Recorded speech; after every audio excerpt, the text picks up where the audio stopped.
Good morning friends आज हमारा जो चैप्टर है वही फर्स्ट चैप्टर जो हमारा चल रहा था what where how and when. उसी चैप्टर से अब हम आगे इसके बारे में बात करेंगे। इसमें देखिए जो इसमें नेक्स्ट हमारे दे रखे हैं locate the Ganga and its tributary called the Son. अब देखिए इसने बताया जो गंगा तथा इसकी जो सहायक जो ट्रिब्यूटरी मतलब सहायक जो नदियाँ छोटी छोटी नदियाँ जो इसमें मिलती हैं, सहायक नदी सोन का मतलब पता जैसे बताया गया क्यों इसको मतलब लोकेट बताना पता लगाएं इसका। तो हम मैप में मैंने आपको उस दिन बताया था, मैप के लिए क्लियर किया था, और मैप की मैं एक आपको और शॉर्ट वीडियो दूंगी। इसमें देखिए students, in ancient time the area along these rivers to the south of the Ganga was known as a Magd, nor laying in the state of A Bihar. Students देखिए इसने कहा गंगा के जो देखिए साउथ में इन नदियों के आसपास का जो एरिया था, एंशियंट मतलब प्राचीन, जो पुराने समय में जो इस काल में इसको मगध या जो आज के जो प्रेजेंट में बिहार के नाम से इसे जाना जाता था। It's ruler were very powerful, और इसके जो रूलर्स थे ना, शासक थे, वो बहुत ज़्यादा पावरफुल थे। And set up a large kingdom, और इन्होंने क्या किया, एक विशाल राज्य स्थापित किया। और स्टूडेंट्स देखिए kingdoms were set up in other parts of the country as well as. अब देखिए इन्होंने जो दूसरे जो हिस्से हैं ना देश के, उसमें भी अपने राज्य की स्थापना की। अब देखिए लोग इसमें नेक्स्ट है thought out people travelled from one part of the subcontinent. अब देखिए स्टूडेंट्स जो लोग हैं वो बताए लोग हमेशा क्या करते थे, एक मतलब बताया कि सब कॉन्टिनेंट मतलब कि महाद्वीप से सदैव उप महाद्वीप के एक हिस्से से दूसरे हिस्से की यात्रा करते थे। नेक्स्ट देखिए this hill and very high mountains including the Himalayas, desert, rivers, seas made journeys dangerous at time। अब स्टूडेंट्स देखिए कभी कभी हिमालय जैसे ऊंचे पर्वत, पहाड़ियाँ, रेगिस्तान, नदियाँ तथा समुद्र के कारण इनकी जो यात्रा थी ना, जो वो काफ़ी डेंजरस मतलब कि जोखिम भरी होती थी। और उसके बाद स्टूडेंट्स देखिए नेक्स्ट है बट नेवर इम्पॉसिबल, लेकिन इनके लिए इम्पॉसिबल नहीं थी। So men and women moved search of a livelihood as also the escape from natural disaster like floods और droughts। अब देखिए कई बार तो देखिए स्टूडेंट है फिर भी वे यात्राएं तो करते थे, जोखिम भरी होती थी, ये मतलब उनके लिए असंभव नहीं था यात्राएं करना। और वो कभी भी लोग क्या है, कभी लोग काम की तलाश में यात्राएं करते थे, तो कभी उनके देखिए जो डिजास्टर्स हैं उनकी वजह से उन्हें करनी पड़ती थी, जैसे कि फ्लड आ गई, कहीं रह रहे हैं तो वहाँ फ्लड आ गई, या ड्रोट सूखा पड़ गया, और तो इस वजह से वो क्या करते थे, बाढ़ आ गया, सूखा आ गया, इस वजह से उस स्थान को छोड़कर अगली जगह पर चले जाते थे। समटाइम्स मैन देखिए must in a armies counting other the land beside merchants travel with देखिए caravans and the ships carrying valuable goods from place to place. अब स्टूडेंट्स देखिए कई बार क्या होता था कि वे क्या कभी कभी सेनाएं दूसरे क्षेत्रों में क्या कर लेती थी, विक्ट्री हासिल कर लेती थी, करने के लिए जाती थी। इसके अतिरिक्त जो मर्चेंट हैं वो कभी कभी क्या करते थे, काफिले में भी कभी कभी जहाज़ों को अपने साथ मूल्यवान जो उनके ना मतलब कि वैल्यूएबल गुड्स है, जो मूल्यवान जो गुड्स थी, सामान था मतलब, लेकर एक स्थान से दूसरे स्थान जाते थे। और नेक्स्ट देखिए स्टूडेंट्स फिर इसमें बताया कि एंड रिलीजियस टीचर्स, जो धार्मिक जो गुरु थे ना, टीचर्स थे, walk from village to village, और देखिए वो एक विलेज से दूसरे विलेज जाते थे, एंड वन टाउन दूसरे एक टाउन से दूसरे टाउन जाते थे। और देखिए stopping off to offer instruction and advice on the way, वो क्या करते थे स्टूडेंट्स, जो धर्मगुरु हैं वो एक स्थान से दूसरे स्थान पर जाया करते थे और कुछ लोगों को नए और रोचक स्थान, आप देखिए वो क्या करते थे, वहाँ जाकर शिक्षा और सलाह देते थे, ठीक है, एक गांव से दूसरे स्थान गांव जाने पे। अब देखिए student finally some people perhaps driven by a spirit adventure wanting to discover new and the exciting place। अब देखिए उनके क्या स्टूडेंट्स कुछ लोग हैं वो क्या नए और रोचक स्थानों को खोजने की चाह में भी मतलब कि उनमें ऐसे मतलब एक्साइटेड हो जाते थे, वो उत्सुक हो जाते थे और यात्राएं किया करते थे। नेक्स्ट देखिए स्टूडेंट्स, फिर इसमें है all these led to the sharing of ideas between people. और वो क्या करते थे, उन यात्राओं के दौरान लोग एक दूसरे से अपने विचार और जो आइडियाज़ थे ना उनको शेयर किया करते थे। अब देखिए स्टूडेंट्स, फिर उसके बाद देखिए फिर बताया गया है why do people travel now day. अब बताया कि क्यों आज बताया कि लोग यात्राएं क्यों करते हैं।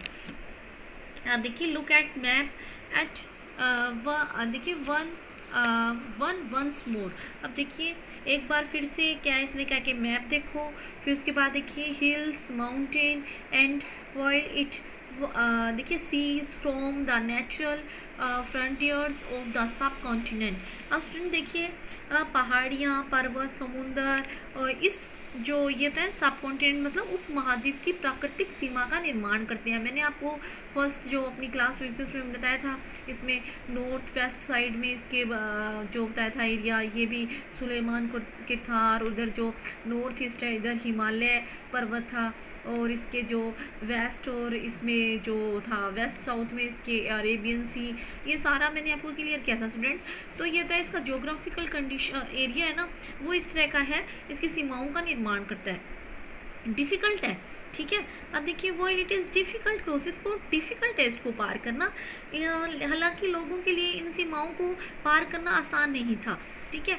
नेक्स्ट देखिए those who wanted could and scale the mountains and across the seas.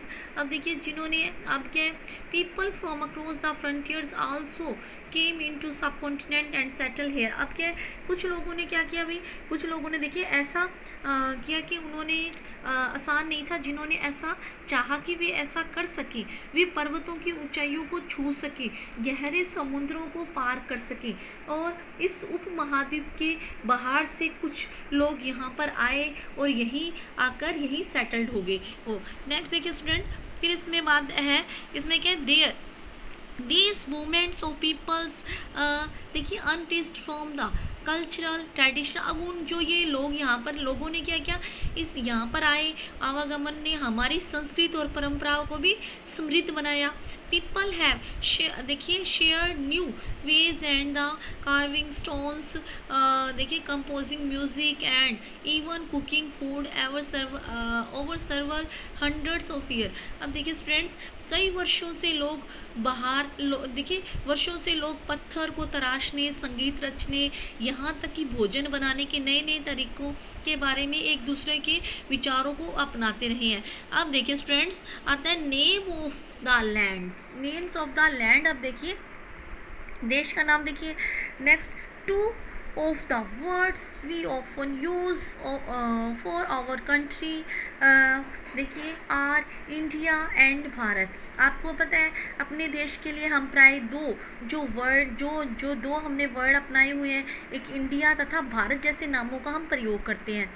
अब देखिए student the word India comes from the Indus called the Sindhus in is Sanskrit. Students देखिए इंडिया शब्द है इंडस से निकला है, जिसे संस्कृत में क्या कहा जाता है, सिंधु कहा जाता है। देखिए स्टूडेंट्स आगे आगे देखते हैं हम। अब find Iran and Greece in your atlas. अब आपको आपके एटलस की जो बुक हमारी मैप वाली होती है उसमें हमें क्या फाइंड करना है, किसको ढूंढना है, ये देखिए ईरान और ग्रीस को। अब देखिए the ईरानीज and the Greeks who came through the northwest about अब देखिए 2500 years ago and were similar देखिए familiar with the Indus, called it the Indus or the Indus, and the land to the east of the river was called India। अब student देखिए ध्यान से सुनिए इसे।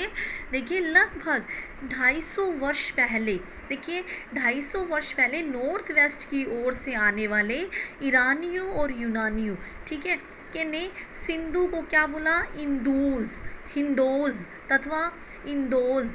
देखो एक हिंदोज है एक है इंदोज, के दोनों ही वर्ड सेम से लगेंगे आपको।